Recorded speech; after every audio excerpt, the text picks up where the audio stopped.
It is Scarlett versus Trap.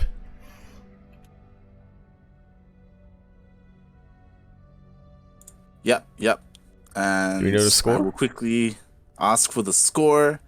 Ooh, 1-0. Ooh, 4? I assume Trap, because Trap said it. It might not be. He might be saying, you know. Okay. I'm actually... Yep, and we will be heading into this series. If you want to tune into another, Chicken Man is heading into, I believe, either Lambo versus Estrella or Lambo versus Solar. As Lambo did post a lobby link. I believe this is the first time that Lambo is actually playing in an Asia Pro Tour. Yeah, and part of that does have to do with, because of the new time, it is a little bit more European friendly, so we will be seeing a little bit more European participation in these tournaments.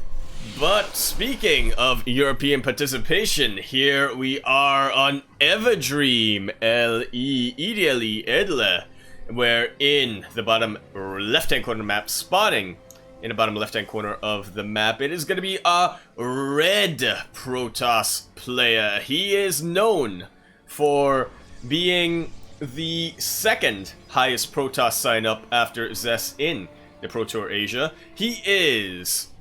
all the way in the land of Korea, Gemini's ¡1 fan, or no, the other way around, representing Jinair Green Wings, it is Trap.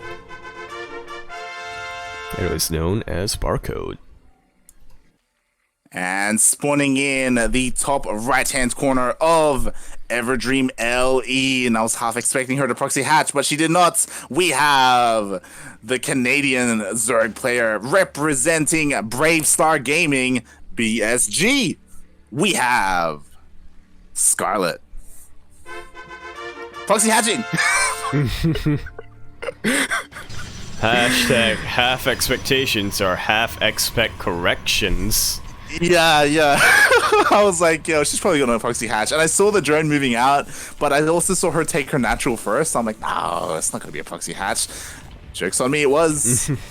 Yeah, this is not the typical proxy hatch location on this map, especially not what we're used for from Scarlett. Normally, the proxy hatch is a little bit further north, whether it's at the rich Vespine base or a little bit to the left of that.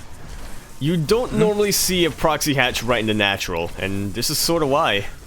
Well, I was gonna say that what this is, we have seen plenty of. I don't know if you remember Miyamika versus Probe in the ESL Dare finals, where Miyamika went proxy hatch in the natural every single game and won his first right, ESL Open but Cup.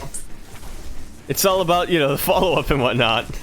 Yep, it is, and it doesn't matter that this gets cancelled in the end. It is all about denying that natural for as long as you can. Same thing happened, Miyamika versus Probe. Yeah. And also, what I really like in this particular proxy hatch, normally when you do this, you force out a Zealot. Scarlett forced out 2. Now that's not just... So now that's 2 units that you're not going to get Zealots early in the game, or you don't want to get Zealots early in the game if you're a Protoss player in a PvZ. You want more Adepts, or you want Sentries, or anything else. And Zealots are something you get later on in the game.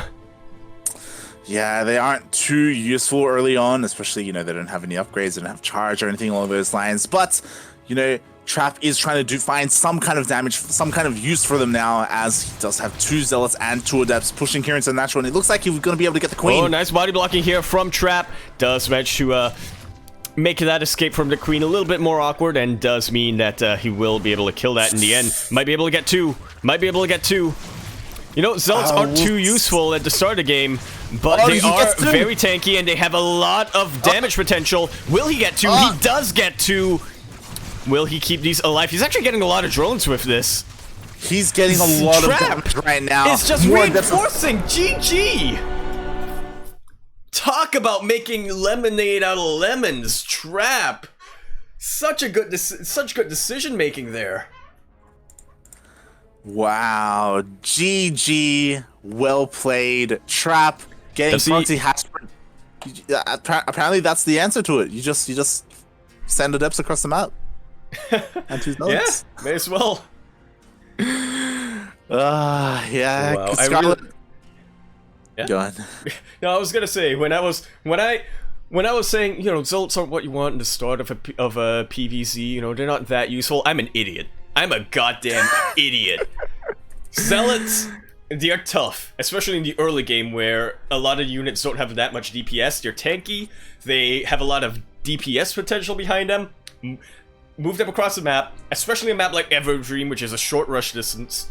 Body block, whatever you can, take these high value targets and then go on to everything else. I'm so impressed right now from Trap. Yeah, I mean, really, you were saying that's not what you want in the early game, but Zealots, as we can see, that's what you want in the early game. Like, just make nothing but Zealots. Maybe throw in a couple of adepts, but, you know, really, it's all about the Zealots. Way around. All about the way around. I think it's the other way around. Get nothing but adepts and throw in a couple of Zealots. But yeah, GG, well played. Scarlett went for that hatch block, went for that proxy hatch, and was greedy behind that, because typically you expect to see your Protoss opponent be defensive after that, expecting some kind of follow up. But instead, Trap, he just went for the aggression, and Scarlett was caught out, lost one of the queens early on. Maybe a little bit of a mistake there. Maybe if she hadn't lost that queen early on, things would have turned out a little bit differently, but things just snowballed. Lost one queen, lost the second, and that was it. That was definitely it. Oh, it was a 2-0 for Trap, right. Yeah, we didn't really know what went on in game number 1, but man, something similar, I'm assuming. Alright, so our first semifinals are gonna be Trap versus Zest. It is a rematch of last week. Now, we are gonna be waiting a little bit before we get that series into. We are gonna be awaiting a consensus here between admins and casters, whether we want to have both of them run concurrently and basically split up our casting manpower. But either way, we are going to be waiting a little while.